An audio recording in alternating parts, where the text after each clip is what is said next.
Napoleon said, number one, a leader needs unwavering courage.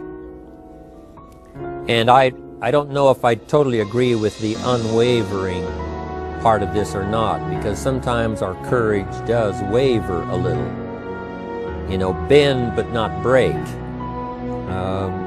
You know, courage mounts up, and then sometimes we have the doubts that creep in, and we reach a little deeper to find that courage that overcomes our doubts and our fears. So I would probably debate a little bit with Napoleon on this unwavering courage, because sometimes courage does waver. But as long as it stays, as long as in the end there it is to serve you, the courage to do what you didn't think you could do, the courage to step into territory that might be a little unfamiliar, the courage to talk to somebody you don't know, the courage to attempt conducting a meeting, the courage to give your first testimonial, the courage to, you know, solve problems you couldn't solve before, that kind of courage. The courage to stand up when it's sort of dark in your corner, the courage to do it when it isn't going your way, seemingly. The courage to try to have a good day in the midst of a bad day. That kind of courage. Wavering a little at times, yes, because we all have doubts that attack us. We all have small fears that creep in. That is the nature of life. But that's what faith is all about. That's what courage is all about. To serve us when our doubts will not serve us well. Faith to overcome fear, and courage to overcome our doubts. But that is a good quality, a good attribute for a leader, and that's unwavering courage. Second, Napoleon said, self-control. That, of course, is the very essence of life itself, is self-control. Because we all have this warfare going on. You know, it's going on in the world, the warfare between liberty and tyranny. In our own body, the warfare between health and illness, the struggle is on. The struggle between light and darkness, the struggle between good and evil. I call it opposites in conflict.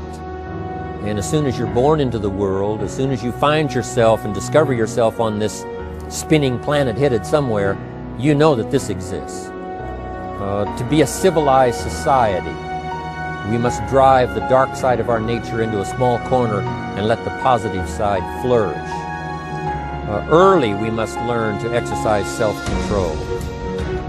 Power is a wonderful thing, but it must be exercised properly. It must be exercised to benefit and not to destruction.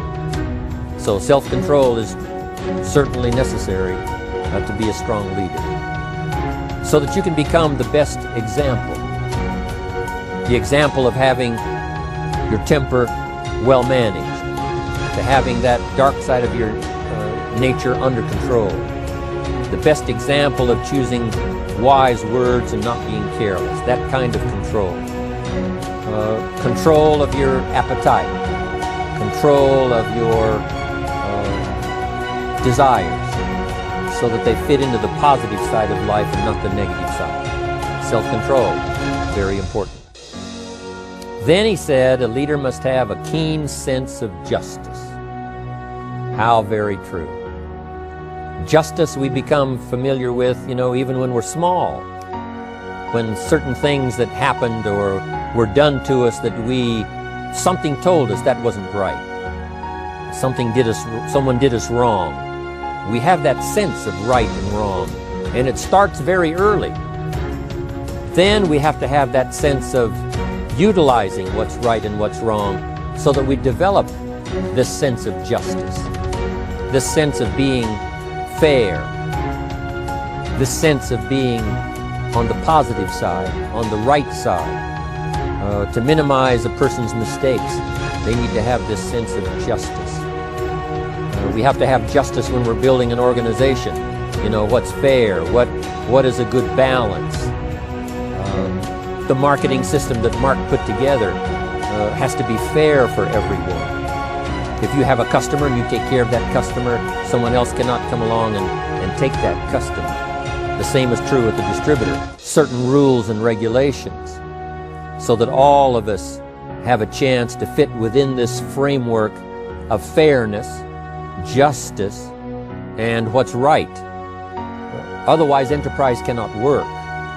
Otherwise, we have what we call, in a political sense, anarchy, where there is no justice, when might is the order of the day, power is the order of the day, not the law, not the rule, not what's right, but power.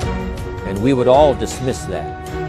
It's been a catastrophe in the last 6,000 years, the governments that resorted to power instead of democracy, that resorted to intimidation instead of freedom. And we all know the terrible toll that that takes. But it takes a toll not only politically in a country or politically around the world, but it takes a toll even in enterprise. It takes a toll in school if a teacher is unfair. It takes a toll in working on a team where someone is unfair, or where the leadership is not fair in the administration of justice. So this is true. A keen sense of justice and what's fair and what's right. Part of this we have to learn as we go. You know, you don't have it all the first year. You haven't got it all the second year, the third year. After all the years that I've, been around, both as a human being and as a business person, we're still, even at these years, trying to decide what's best, what's fair, what's right, to give balance to our life and to build on a firm foundation for the future. So I agree with Napoleon. Good idea. A sense of justice. Here's another one he said. Definiteness of decision. Indecision is the thief of opportunity. If you don't decide, the opportunity could slip away. If you don't decide what you're going to do today, the day could get away and you're not very effective.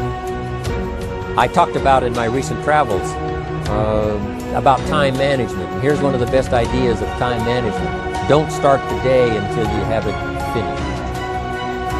Is it possible to finish the day before you start it? And the answer is yes. If you don't finish it to the best of your ability, have some idea, some good plan, sure enough, the day escapes. And in the morning you say, let's see, what should I do now? In the afternoon you say, hey, time's getting away from me, what should I do now? And now most of the day is lost. Most of the day escapes not being utilized and doesn't work for you simply because you didn't make those decisions early, at the early part of the day. The decisions we make in the early part of our life sometimes last for a lifetime. The early decisions that you make about what you're going to do with your life as far as Herbalife is concerned, those decisions are vitally important. If you neglect them and don't make them, sure enough, the time passes and the opportunity sometimes is diminished, and sometimes you spend a lot of time now catching up simply because you didn't make those early decisions. So it's the decisions at the first of the day, it's the decisions at the early part of the month, it's the decisions at the early part of the year that greatly determines what kind of year you're going to have. The decisions you make in the early days of your marriage, sometimes those are the decisions that affect the marriage for a lifetime.